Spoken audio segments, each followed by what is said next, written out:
How do you negotiate past fear of failure? Can you share a bit about yourself on that? Yeah, absolutely. So thanks, Dr. I understand what you're saying, and my response to fear of failure has always been through two ways.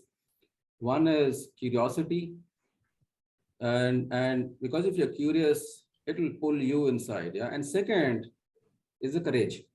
Courage in throughout your life is very, very important. Yeah.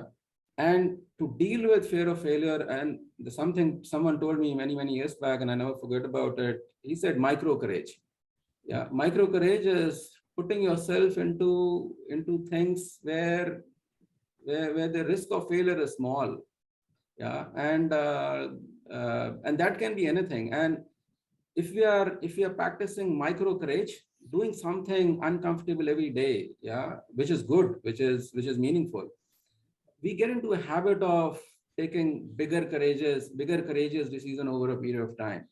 Yeah, so like it can be as simple as asking a question, and some everyone, all of us. I mean, even at my age at this time in my stage of career, if I'm sitting in a meeting where which is being addressed by board of directors or the global presidents, I also sometimes think, should I ask?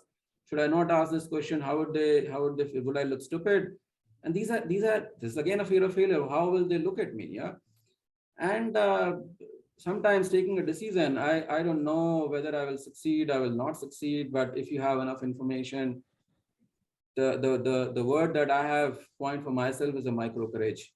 Sometimes you have to raise your hand. Whatever happens after that is all right. You have, it's like you go to a roller coaster. The decision what you have to take is to go and sit in the roller coaster. After the seat belts have been tightened, you have no control in it. Yeah, you have to enjoy the ride. That's all. You laugh, you cry, whatever, but you are already on the ride. You have. So I have always taken, my parallel that I use is going through a roller coaster. The taking that decision of tightening the belt. After that, you don't have control. Yeah, you can only enjoy the journey. So it's very important that we do the acts of micro courage, small things where there is safety net. Yeah, where the failure is not that big as it will ruin you. You can always come back. And uh, anyone that who starts who takes a long leap, before that long leap they would have taken several hundreds of micro small leaps.